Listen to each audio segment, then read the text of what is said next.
Hansel and Gretel, illustrated by Paul O. Zielinski, retold by Rika Lesser. Are you ready? Here we go.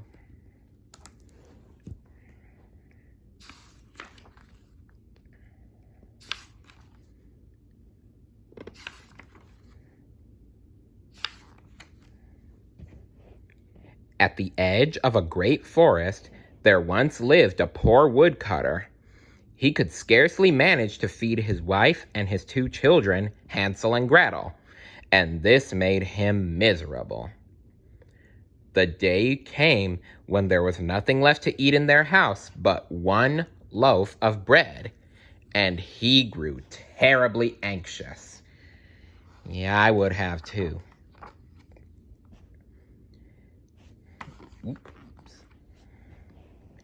His wife said to him that evening as they lay in bed, "Listen, husband, there is something you must do if we are not all to starve. Early in the morning, take the 2 children, give them what little bread we have, and lead them into the forest. Build a fire for them, and while it is burning, go away and leave them there alone." For a long time, the man could not reconcile himself to his wife's plan, but she would not give him any peace until he finally agreed. Yep, that's right. Their mother hatched a plot to ditch them out in the wood. That's not a very nice thing to do, is it? The children had heard everything their mother had said, and Gretel began to cry. "Hush," Hansel whispered. "It will be all right. I have an idea." Then he got up as quickly as he could, put on his jacket, and went outside. White pebbles on the ground glistened in the moonlight. Hansel carefully gathered them up and stuffed the pocket of his jacket with as many as would go in. Then he went back inside, lay down beside his little sister, and fell asleep. Early in the morning, before the sun had risen, the parents came and awakened the children. To each one they gave a little piece of bread. Gretel took both pieces and put them under her apron because her brother's pocket was filled with pebbles. Then they all set out on the path into the forest. While they were walking along, Hansel often stood still and peered back at their house. His father said, "Why are you always stopping and looking back?" "Oh," Hansel replied, "I am looking at my white kitten who is sitting on the roof and wants to say goodbye to me." Secretly, however, each time he gazed back, Hansel dropped one of the small white pebbles on the path. The boy's mother said, "Just get going. That's not your kitten. It is the morning sun shining on the chimney." But Hansel kept gazing back, and each time he did, he let another stone fall.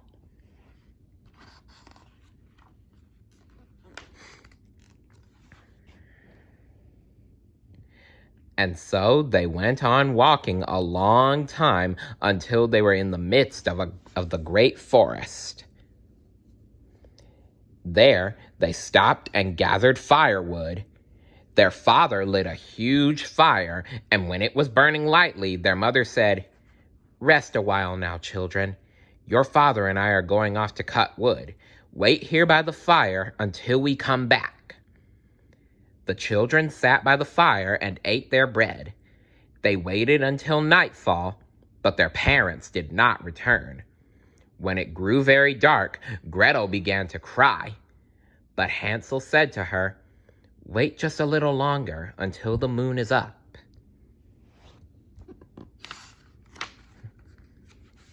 Hansel is a very good brother, is he not?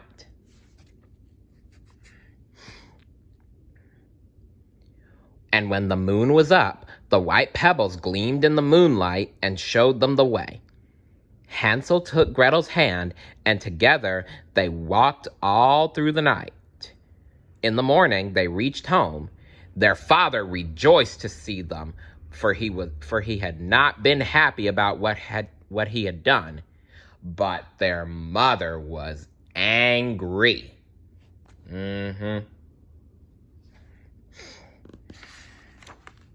Yep, their mother was a cruel woman who did not love them.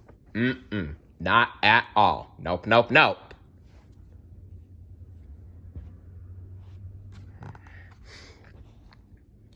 Not long after again there was almost nothing to eat in the house. And again, after going to bed, the children heard their mother tell their father that he must take them into the forest deeper than they had gone before. And again, Gretel began to cry. And again, Hansel got up very quietly to go out and gather pebbles. But when he got to the door, he found that his mother had locked it. Hansel, too, grew sad and could not comfort his little sister. Oh, dear. What'll they do now? Early in the morning, before daybreak, they all got up and each of the children was given a small piece of bread. As they walked along, Hansel often paused and gazed back. His father said, "My boy, why are you always stopping and peering back at the house?" "Oh," answered Hansel, "I am looking at my little pigeon who is perched on the roof and wants to say goodbye to me." Secretly, however, he had crumpled up his bit of bread, and each time he turned around, he would drop a crumb on the path. His mother said, "Just keep going. That's not your little pigeon. It is the morning sun striking the chimney." But Hansel kept glancing back, and each time he did, he dropped another crumb. And when they had come even deeper into the forest to where it was thickest, they stopped. Their father built a huge fire. Their mother told them to rest and wait while they went off to chop wood. As they sat by the fire, Gretel gave her half of her bread to Hansel, for her brother had strewn all of his along the path. They waited until evening, but no one came to fetch them. Oh my. When it grew very dark and the moon rose, Hansel looked for the breadcrumbs, but they were gone. The thousands of woodland birds had pecked them up and eaten them. Hansel still meant to find the way home, and he pulled Gretel along after him. They walked all through the night and all the next day, but they were lost in the great forest. Oh dear, that's not good.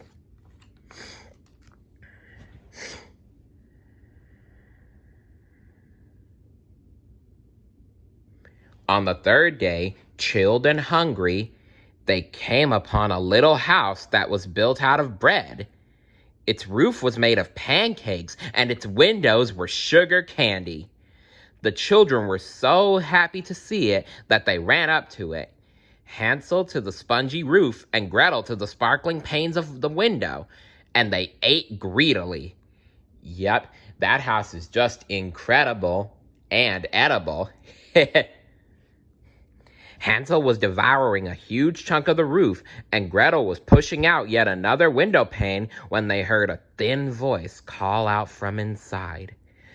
"Nibble, nibble, nubble, who gnaws at my house to rubble?" The children were so frightened that they let fall what they had in their hands.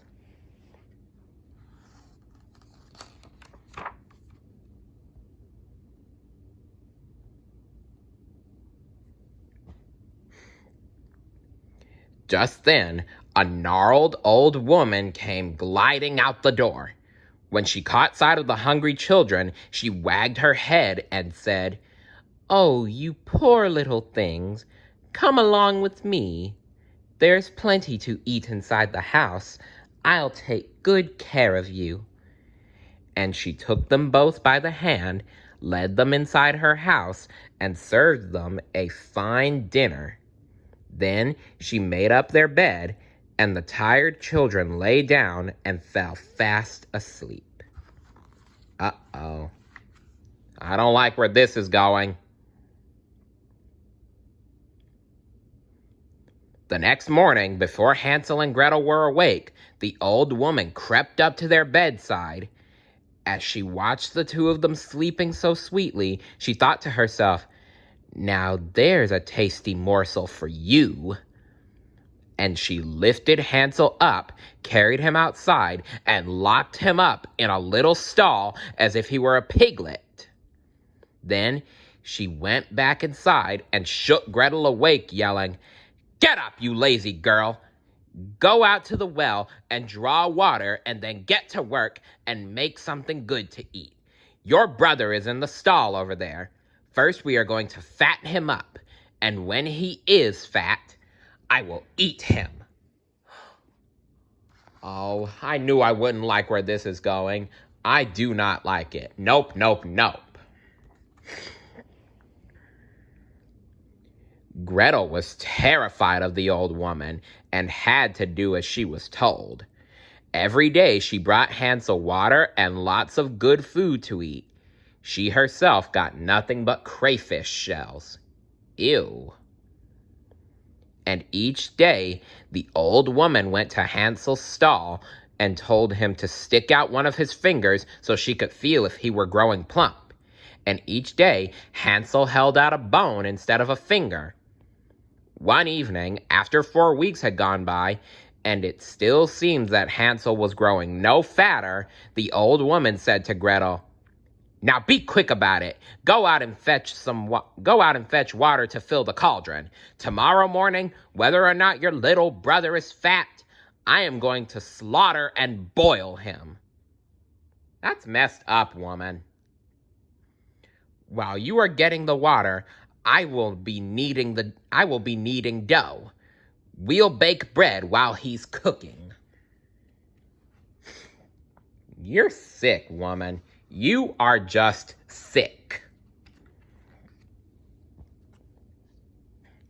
Early in the morning, when Gretel got up to light a fire under the cauldron full of water, the bread was already in the oven, and the old woman called out to Gretel, "Come over here right now. It smells as if the bread will be done. My eyes are weak. I want you to take a look and see if the bread is turning a golden brown. If you can't see in far enough, then get on this board and I'll push you in. There's plenty of room in the oven. Once you're inside, you can take a good look." Now, the old woman really meant to leave Gretel in the oven to roast, but Gretel could tell what the old woman had in mind and said to her, "I'm not quite sure how to go about it. Could you show me? If you get on the board, I'll push you in."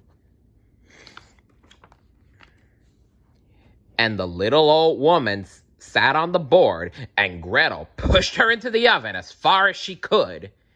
Then she slammed the door and fastened its iron bolt. Inside the oven, the old witch screamed and howled, and while Gretel was running away, the old witch burned to ashes. "Way to go, Gretel! You saved Hansel from the witch!" Gretel ran directly to Hansel's stall and let him out. She told him what she had done, and the happy children hugged and kissed one another. Oh, that is a very happy moment between siblings. It is. Yup, yup, yup. One last time, they went back inside the witch's house. Everywhere they looked, there were precious gems and sparkling jewels. They took all they could carry with them and set off for home. They walked and walked, and at last, the woods began to look familiar.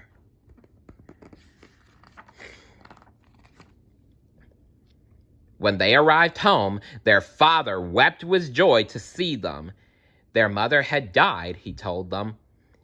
Every day that they were gone had been filled with sadness. Oh dear. Now they emptied their pockets of the glittering jewels, and the woodcutter and his children lived happily and prospered to the end of their days. Oh, I love happy endings. I do. Yup, yup, yup. Anyway, The end. What was your favorite part of this story? Let me know in the comments below. See you later. Bye.